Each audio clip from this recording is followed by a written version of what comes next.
Elle a sacrifié son sang, son argent et sa dignité pour un mirage. Ne faites pas la même erreur qu'elle. Restez jusqu'à la fin, car ce que le miroir lui a renvoyé va vous glacer le sang. Dans le village de Nolanga, le coq chantait à 5 heures du matin pour réveiller les braves. Mais pour Zola, c'était juste un bruit gênant. Zola se regardait dans son miroir, ajustant ses perles de bois comme si c'était des diamants de chez Cartier. « Zola, tes amis sont déjà au champ !» criait sa mère Nala depuis la cuisine de fumée. « Maman, s'il te plaît, est-ce que tu as déjà vu une gazelle cultiver du manioc ? Mon teint n'est pas fait pour le soleil. » Son père, Mamba, entrait avec un sourire niais. Il l'aimait trop. Il aurait donné sa vie pour un seul sourire de sa fille. « Tiens Zola, prends ces 2000 francs, va t'acheter du lait de corps en ville. »« Merci papa. Au moins, il y a un homme intelligent ici. » Le drame est arrivé un mardi. Mamba est monté sur le plus haut palmier pour récolter du vin de palme. Un faux pas, un cri déchirant et la gravité a fait le reste. Le village entier était là autour du corps. Zola hurlait « Papa, qui va payer mon virement pour la ville maintenant ?» Les villageois la regardaient avec sévérité. Le soir même, Mamba ferma les yeux pour toujours. Plus d'argent, plus de cadeaux, juste le bruit de la famine. 2 semaines après, Zola n'en pouvait plus. « Maman, je pars. La ville m'appelle. Tonton Kofi va m'héberger. » Zola monta dans le bus. Elle regardait les champs disparaître, ne sachant pas que c'était la dernière fois qu'elle voyait son village. L'arrivée en ville fut un choc. Elle trouva le garage de Tonton Kofi. L'endroit sentait le pneu brûlé et l'huile. Kofi, un géant couvert de graisse, lui jeta un chiffon. « Demain à 6 heures, tu nettoies les pièces du moteur de la Mercedes. Ici, White Girl, ça veut dire « fille qui travaille ». Zola regarda le chiffon comme si c'était un serpent venimeux. Un soir, une voiture noire aux vitres teintées s'arrêta. C'était Lord J. « Une fleur comme toi ne devrait pas pousser ici. » Il sortit un iPhone, dernier cri. « Tiens, c'est pour toi. » « Mais ton nez est un peu trop villageois, non ?» C'était le premier poison. Zola ne vit pas le piège. Elle ne vit que le reflet brillant du téléphone. À Nolanga, Zola était une fleur sauvage, une beauté d'ébène aux tresses ornées de perles de bois, aimée de tous. Mais les promesses de Lord J ont tout changé. Premier réveil dans la douleur, le visage prisonnier des bandages et du silence. Au garage, Tonton Kofi ne reconnaît plus sa nièce. Sous le foulard, un nez trop fin, étranger à ce visage autrefois si pur. La gifle claque, les perles volent. Zola s'enfuit vers les projecteurs, ignorant que le luxe n'est qu'un mirage qui dévore l'âme. Chez Jay, le marbre est froid. « Tu n'es plus une villageoise, tu es un investissement », murmure-t-il devant son nouveau corps de sculpté. Le miroir reflète une étrangère. Une perruque synthétique, des lèvres figées. Le sourire n'est plus qu'un masque de silicone qui refuse de bouger. Au village, sa mère Nala pleure devant l'écran.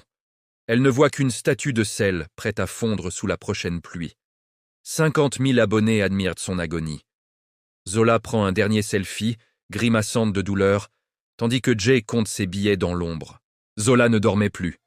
Chaque mouvement était un coup de poignard dans ses hanches. La tache sombre sur sa peau était devenue une plaie. Elle essayait de cacher l'odeur avec des parfums de luxe à 200 000 francs. Mais la pourriture est plus forte que Chanel. « Jay, je t'en supplie, emmène-moi dans un vrai hôpital », pleurait-elle, allongée sur le canapé en cuir blanc qu'elle avait déjà taché de sang. Lord Jay, lui, était en train de choisir sa montre pour une soirée de gala. Il ne la regarda même pas. Un vrai hôpital ? Et que la presse sache que ma reine est en train de couler comme un vieux pneu ? Jamais. Appelle le petit infirmier du quartier, il va te recoudre ça. L'infirmier arriva. Il n'avait pas de gants propres, juste une aiguille et du fil de suture bon marché. Zola serra les dents dans un oreiller en soie pour ne pas hurler. Elle comprit ce soir-là que pour Jay, elle n'était qu'une voiture de luxe. Quand le moteur casse, on ne répare pas. Zola passa la nuit sous un abri de bus, tremblante de fièvre. Elle essaya d'appeler sa mère avec ses dernières pièces. Au petit matin, elle passa devant la vitrine d'un magasin de luxe. Elle vit son reflet et poussa un cri. Ce n'était plus Zola. C'était une créature avec un nez trop pincé, des lèvres gercées et une démarche de vieille femme. « Hé la folle, dégage de là, tu gâches la vue pour les clients !» cria un vigile en la poussant. Zola était assise par terre, près d'une station-service. Son corps brûlait de fièvre. Elle regarda ses mains, La peau ébène était maintenant couverte de plaques bizarres à cause des mauvais produits de Lord J. Un chauffeur de taxi, pitié dans les yeux, lui prêta son vieux téléphone. Zola tremblait. Elle composa le seul numéro connu par cœur. « Allô ? Maman ?» murmura-t-elle. « Qui est à l'appareil ?» demanda la voix fatiguée de Nala. « C'est ta perle, maman. C'est Zola. Zola est morte en ville, ma fille. La personne que j'ai vue sur Facebook, avec un visage en plastique, n'est pas mon enfant. Maman, j'ai faim. J'ai mal. Le luxe m'a trahi. » Zola resta là, le cœur plus vide que son estomac. Elle voulait être une reine, et même sa mère ne reconnaissait plus sa voix. Le scandale éclata dans le quartier VIP. Une photo de Zola, prise à son insu, montrait une bosse étrange et une tache sur sa robe. Les réseaux sociaux s'enflammèrent. Zola la plastifiée est en train de fondre. L'icône de la mode n'était plus qu'une moquerie virale. Lord J entra dans l'appartement, furieux. Il ne voyait pas une femme qui souffrait, il voyait un investissement qui perdait de la valeur. « Tu gâches mon image, Zola. Mes associés se moquent de moi à cause de ton corps qui tombe en morceaux. » « Mais J, c'est toi qui as payé ce docteur de quartier. J'ai fait tout ça pour toi. J'ai payé pour une reine, pas pour un tas de déchets chimiques. Dehors !» Il jeta ses sacs dans la poussière de la rue. Il poussa Zola sur le trottoir devant les gardiens qui rigolaient. Elle n'était plus la star, elle était l'épave de la ville. Zola erra toute la nuit dans une gare routière poussiéreuse. Elle se regarda dans la vitre d'un bus. Elle ne se reconnut pas. Son nez était pincé, sa peau grise, ses yeux enfoncés. Un vendeur de rue la bouscula. « Hé, la folle ! Quitte le passage !» Elle, qui marchait autrefois avec fierté, devait maintenant raser les murs. Elle avait tout donné pour être admirée, et maintenant, elle faisait peur. Dans un dernier espoir, elle retourna vers le garage de Tonton Coffee. Mais une voiture identique à celle de Jay était garée là. Une jeune fille aux tresses naturelles riait aux éclats. Jay lui passait une chaîne en or. Zola comprit qu'elle était déjà remplacée. Elle était le passé qu'on enterre. Zola s'assit près d'une station-service. Son corps brûlait de fièvre et de regret. Un chauffeur de taxi lui prêta son téléphone. Elle composa le seul numéro qu'elle connaissait par cœur, celui de sa mère à Nolanga. « Allô, maman ?» murmura-t-elle. Le silence au bout du fil fut plus long que le trajet du bus. « Zola est morte en ville », répondit Nala. « La personne avec un visage en plastique n'est pas mon enfant. Pourquoi m'appelles-tu ?